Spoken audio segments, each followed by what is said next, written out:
হত্যা চেষ্টার অভিযোগে রাজধানীর উত্তরা পূর্ব থানায় করা মামলায় অভিনেত্রী শমী কায়সার জামিন পেয়েছেন।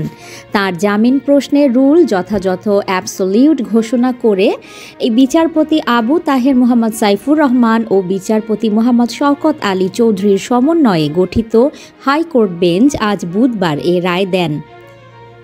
আদালতে শমী কায়সারের পক্ষে শুনানি করেন আইনজীবী হামিদুল মিসবাহ, সঙ্গে ছিলেন আইনজীবী আনিসুল হাসান। রাষ্ট্রপক্ষে শুনানিতে ছিলেন deputy attorney general Redwan Ahmed Ranjib ও জিসান হায়দার।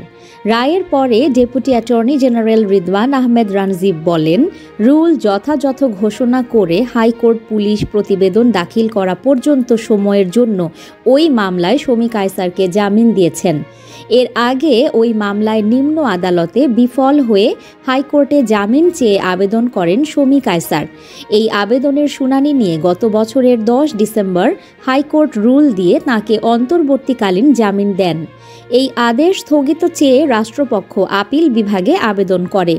এর পরিপ্রেক্ষিতে গত 12 ডিসেম্বর আপিল বিভাগের চেম্বার আদালত জামিন স্থগিত করে রাষ্ট্রপক্ষের আবেদনটি আপিল বিভাগের নিয়মিত বেঞ্চে শুনানির জন্য নির্ধারণ করেন।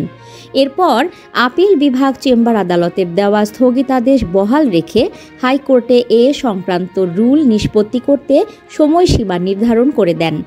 এর ধারাবাহিকতায় রুলের ওপর শুনানি শেষে রায় দেওয়া হয়। ছাত্র জনতার আন্দোলনের সময় একজন আহত হওয়ার ঘটনায় গত 29 অক্টোবর উত্তরা পূর্ব থানায় শমী কায়সারের বিরুদ্ধে হত্যা চেষ্টা মামলাটি করা হয়।